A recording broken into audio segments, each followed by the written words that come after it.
Now the Three Martini Lunch with Greg Corombos and Jim Geraghty.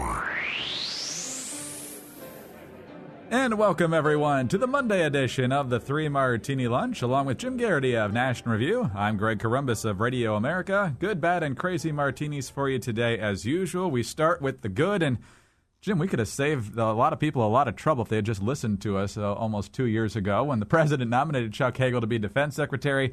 It's now being reported today that Hagel is resigning, and it looks like he was pushed out. The New York Times story suggests that it came after pressure from the administration. The president will explain this to the public after we record this on Monday morning.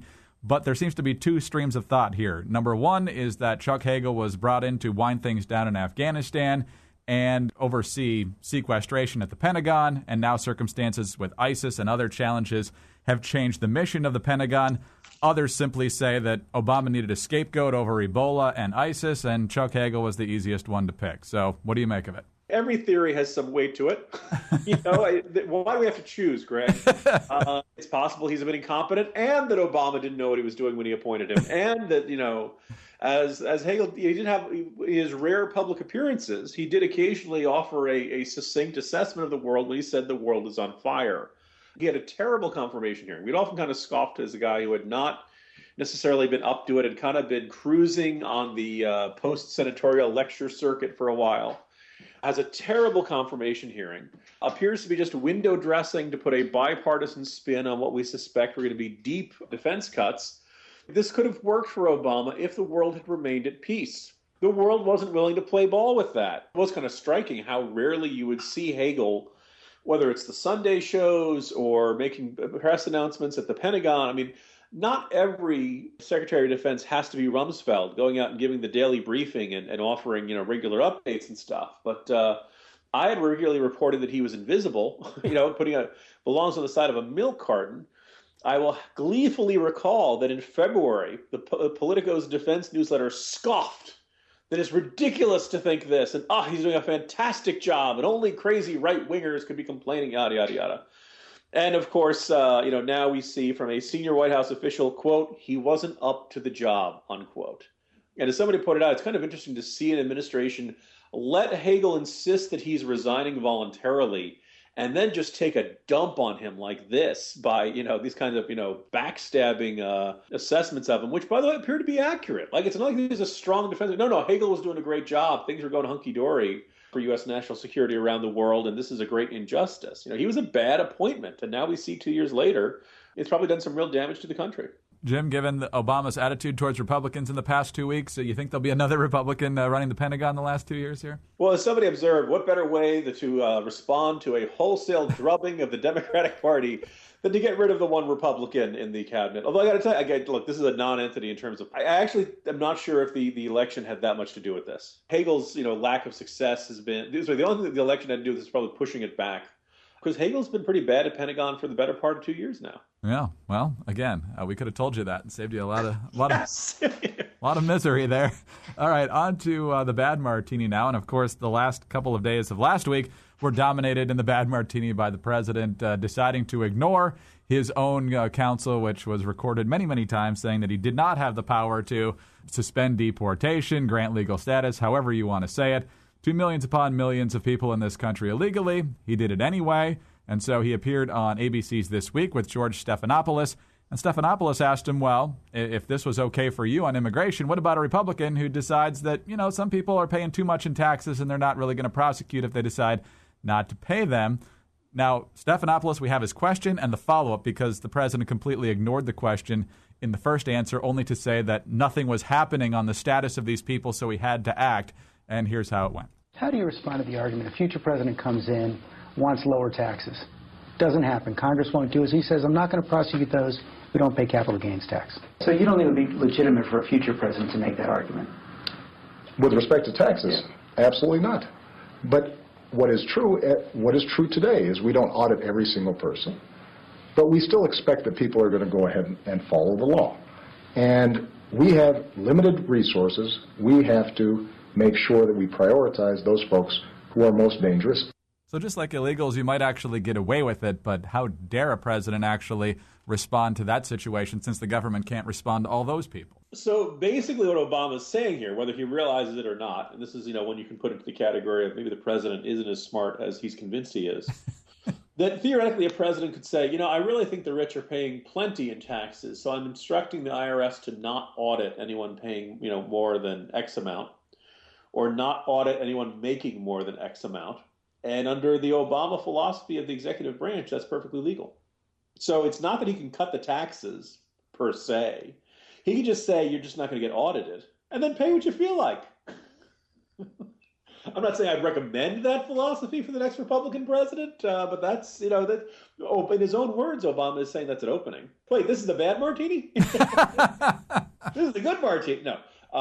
Executive branch lawlessness is not a good thing, no matter who the party is. And it just says something about Obama that, he might as well just go out and say, look, no, that would not be okay, George, because that would be a Republican. When I do it, it's different. I'm the munificent sun god who stepped down into the presidency. And there isn't much of a justification for that. And I think that, I give us a molecule of credit to George Stephanopoulos for putting this before Obama and making him realize the consequences of what he's doing here. But as usual, Obama's capacity for cognitive dissonance is pretty spectacular.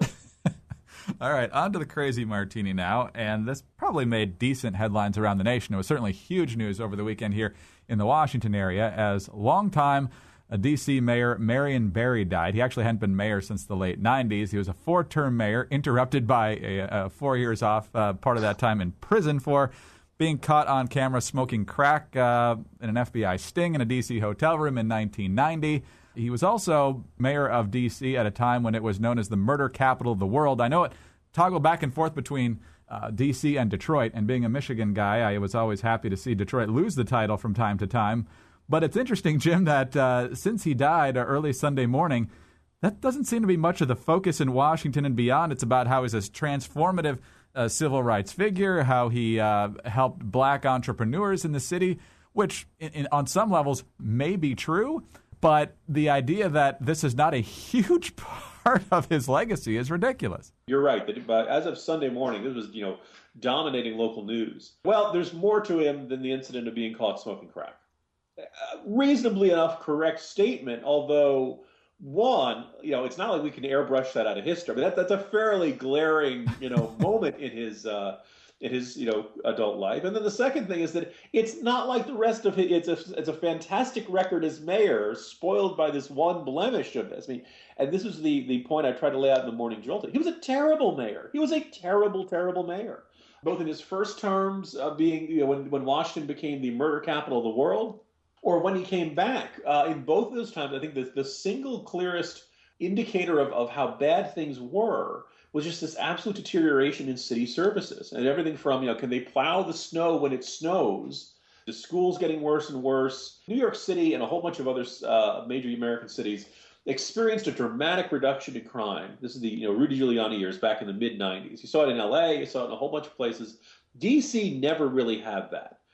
It tapered off a bit, but there was never this revolution in policing. There was never this dramatic improvement in the performance of the Washington police force. And there are still a lot of neighborhoods in D.C. that are really, really bad and dangerous. And that this is, we've had different and better mayors since then. But it was kind of striking to see how bad parts of D.C. got during his time. Crime was a big part of it. The schools are terrible. City services are terrible. Corruption is awful. And then once Marion Barry left the mayoral office after 4 years of really getting nothing done and the city continuing to deteriorate, including serious budgetary problems, Marion Barry failed to pay taxes for a whole bunch of years. I guess he thought that was optional. Another advocate of big government who did not believe that he had to pay for it.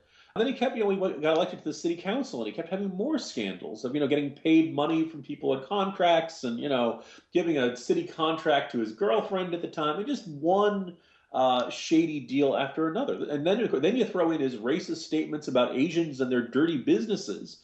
Marion Barry was not a nice man, and the whitewashing and the glorification going on of him yesterday and today is kind of appalling. So I stand at the word history yelling, stop deifying Marion Barry Because even if you want to overlook the crack incident, he was a terrible mayor, and that's really why people should be more mad at him. Yeah. Well, just to follow up on the crack, though, we can't let that go right away because he was on the Daily Rundown back in June of this year with Chuck Todd, and listen to this exchange where they talk about that incident, and Marion Barry, talk about whitewashing history, says he never actually smoked crack. The federal government never proved there was crack in that pipe.